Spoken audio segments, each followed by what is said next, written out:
I guess to say I had kind of low expectations. Good afternoon, beautiful people. Today is not Monday. It feels like a Monday. Tuesday. It's a Tuesday. Yeah, it's just been like a weird couple weeks. Yeah. So, hope everybody had a good weekend. I hope everybody did all the things they wanted to do. We are getting back to it. I had to run around and deal with some car maintenance this morning. That's why I'm kind of getting a late start. Car batteries just like to die when you don't want them to die. Yeah, so pretty much. Yeah, that kind of stuff.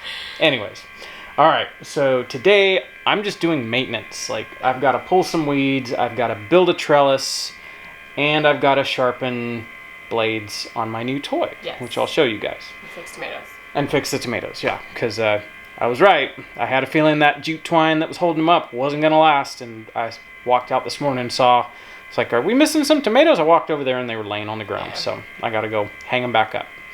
And then you get to deal with the produce. Oh my goodness. There's a little bit of produce we've got to deal with. Yeah. We didn't grow the peaches. We buy those and those are eat those. The green beans, I'll probably show you when I'm out there. I'll show you what we got going on with the green beans. If you've never grown the Chinese yard-long beans, that's these guys.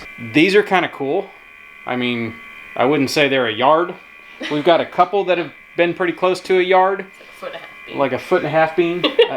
A good, 16-inch bean. Yeah, there you go. They kind of taste like green beans, but kind of have a different flavor. They're all right. Yeah. You canned up a batch last week, and we had a can with dinner to see if we like them.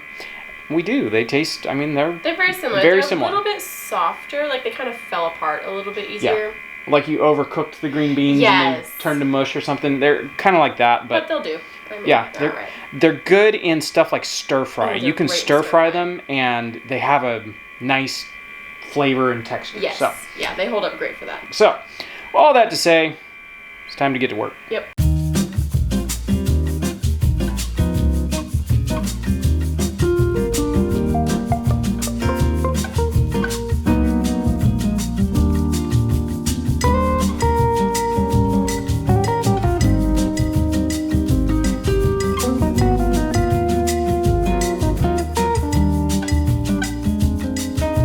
All right, I think first things first, I'm gonna come out here and fix the tomatoes, since that's kind of one of the quickest, easiest things I think we're gonna have to pick tonight. We've started having rain again. It has been amazing because I haven't had water. We have had some doozy of some rainstorms. They have been a lot of water really quick. But now, yeah, there's watermelon in there. Can't really tell. We're gonna lose some tomatoes. Those weeds are growing so good. That's why weeding is also on the list. I'm not real worried about that. That can pretty much do its thing. Straight up had a little butterfly land on my arm. That can pretty much stay like that. We have the weed barrier, so it's not really gonna come this way, but it just looks bad. All the rough edges, like the beds are starting to be consumed. Planted some potatoes in there, just stuff like that. So I think later today I might do some weed eating, chores, honest to goodness chores. Let me go find my twine and I'll get these puppies tied back up. So these little hooks I made, these tomahawks, they're not my design. I ripped them off. You can buy these if you search for tomahawk, like tomato hook. You can find them on the internet. I think you can buy 1,000 of them for $50 or something like that. Why you'd need 1,000, I don't know, but yeah, they've worked really good. All right. I'm gonna get these poor guys staked back up.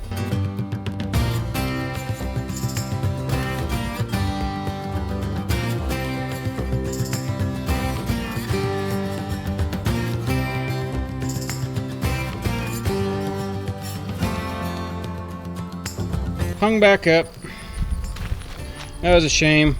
Had a casualty, had a couple more casualties, but it's not a total bust because we can have some fried green tomatoes with those. Let's see what next. I'm gonna put the trellis on our cucuzzi squash. I'll walk over there and show you the cucuzzi squash.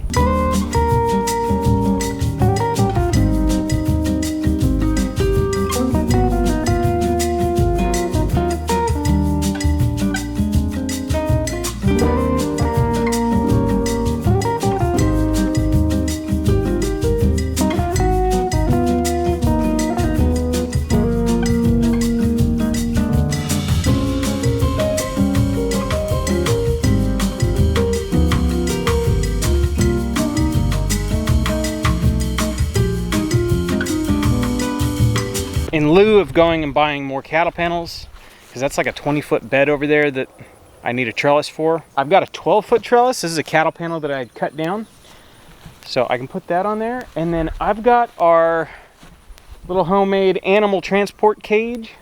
I think I'm gonna haul that over there, and that might get me the rest of the way I need. I might have to, you know, undo a corner and open it up, but it beats having to go buy one cattle panel.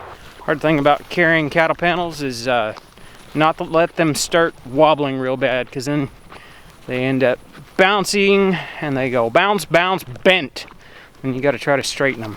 All right, so this is our Kukuzi squash. Great big giant serpent gourds. We'll see how well they do. I know they need a kind of a long season, but they've been in the ground for I think 2 months now, and they're really starting to come into their growth. I'm starting to see flowers forming. Here's a male flower. So here pretty quick, we're gonna get fruit. The only thing that I'm like kind of about is if I put a trellis here, it's going to shade out this row of sweet potatoes we have right here.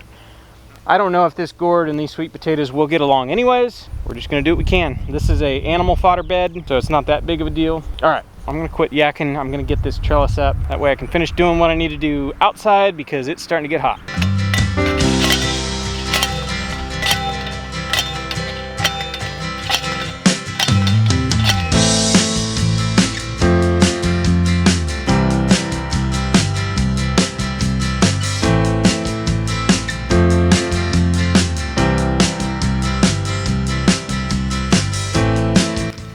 String the rest, since there's only 1, 2, 3, 4, 5 plants. I'm just going to use my same twine I just tied up tomatoes with. I'll just run it back and forth right here and give them something to climb on. They don't need a whole lot.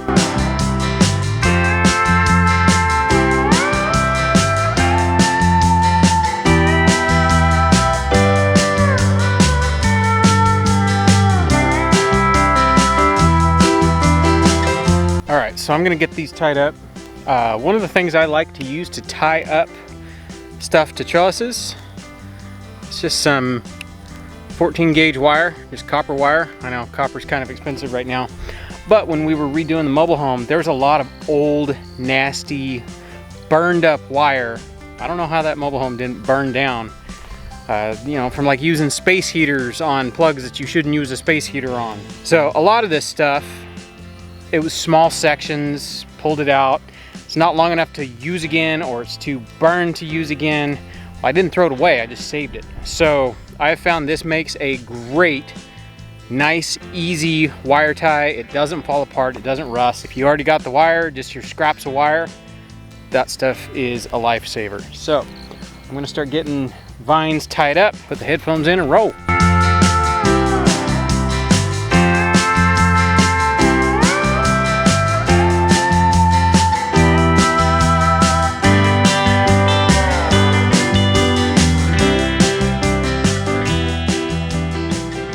Alright, so I should have got these tied up weeks ago, but no better time than now. Better than letting them climb over here and smother the poor apple trees. Nothing crazy. Just take the wire, twist it around lightly. Don't crush the thing, because this vine will get bigger. And then when you take them off, they're super easy. You just bend them off. Like, it's super easy. I don't know if I necessarily like the string trellis, but it's gonna work. What are you doing? Oh, we're not going outside. You're gonna help Mama with green beans. You gonna help me do green beans? Looks like you got a bunch of green beans to do. Yeah. And you got help. You gonna help? Help me do the beans? Snip. Snip the bean beans. Alright, I'm gonna go out and get back to work. It's almost dinner time, It is almost dinner but time. What I'm doing isn't gonna take very long. Okay. Show you guys my new toy. It's actually cooled off quite a lot. So, I guess probably going on like a week and a half ago, my friend Mike texted me and asked if I had any interest in his wood chipper. And I said, yes, I am very interested. I've actually been looking off and on for a wood chipper. You know, the right one. And so he sent me some pictures, and it's like, why, yes, that does look like it would work. It's a little bit more wood chipper than I was expecting. I guess to say I had kind of low expectations. My dad had a wood chipper, you know, the homeowner grade stuff. and it just didn't chip very well. You know, especially not branches. Well, this thing chips great. This is an old Troy built Super Tomahawk. It's a pretty good little machine. So I got it. It had sat for a while. The carburetor needed to be cleaned out, so I cleaned it out. Let's see, what else did I do? I had to replace the belt because I shredded the belt the first time I turned it on. And then I had to sharpen the blade. Well, I did all that, got it working. Like, honestly, it worked really, really good until I shredded the belt.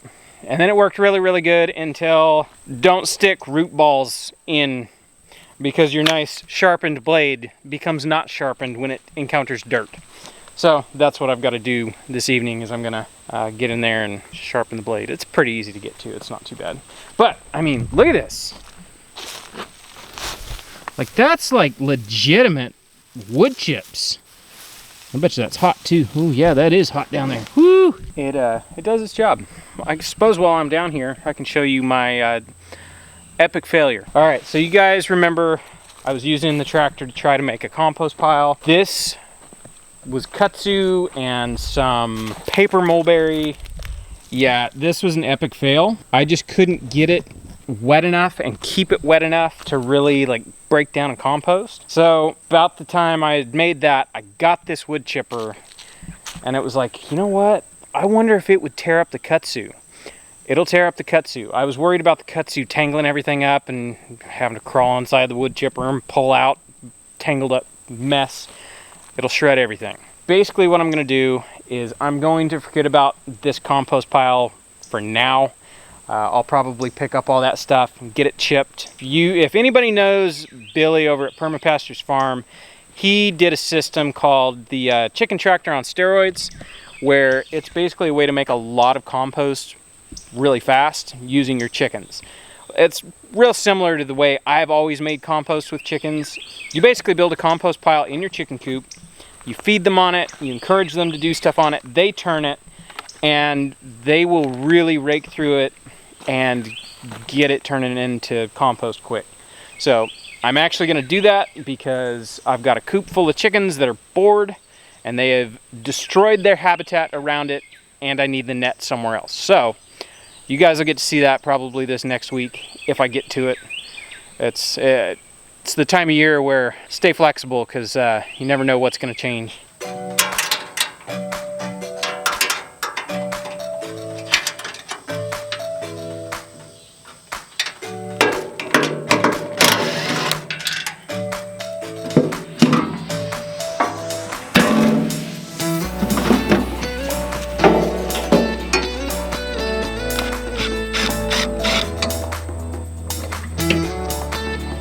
Blade.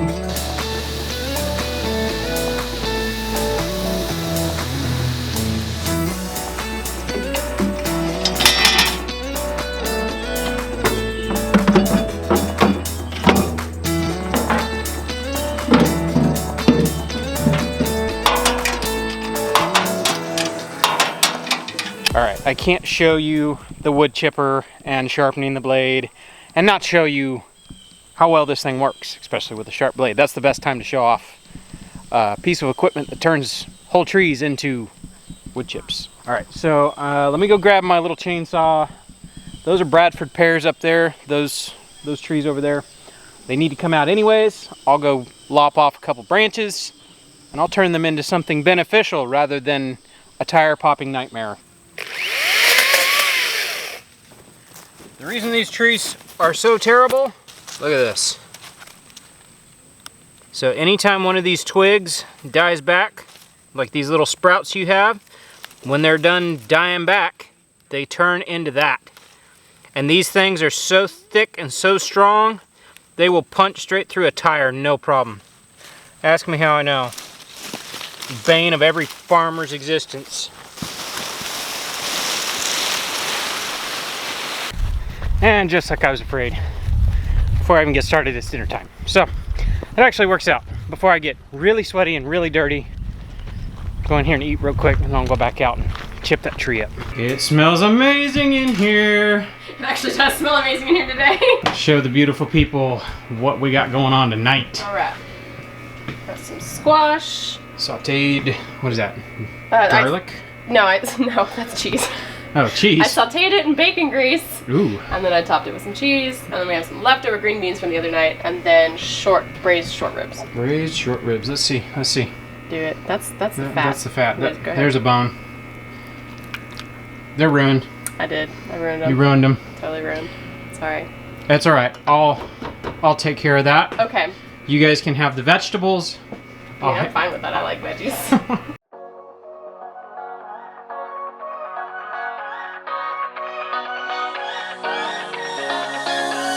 All right, back to work. I'm gonna get this kind of limbed up. I could probably chip the trunk down here. This trunk is probably a good 3 inches. It would probably chip that, but I've noticed Bradford pear, it's like gummy. So I'm gonna limb it up until it's maybe about 2 inches, and then I'll chip all of that. I'm gonna limb this up real quick, and I'll fire the puppy up, and we'll make some wood chips.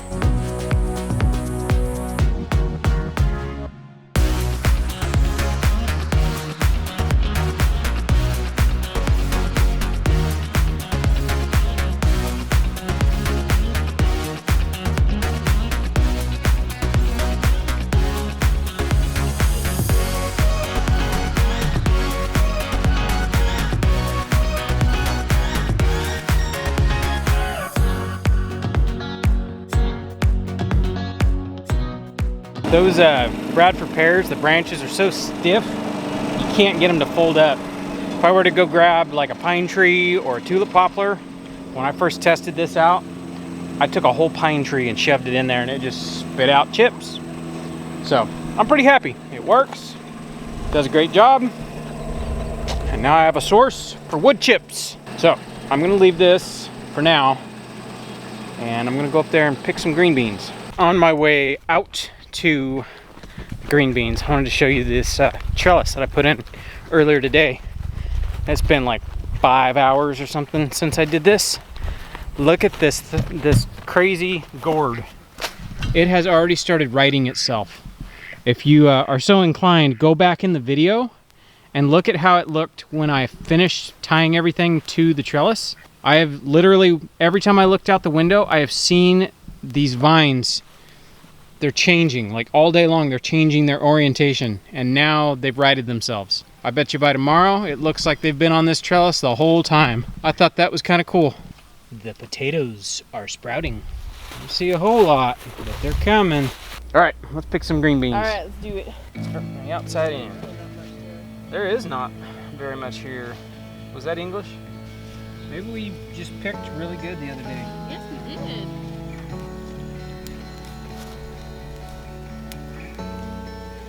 All right, that wasn't too bad.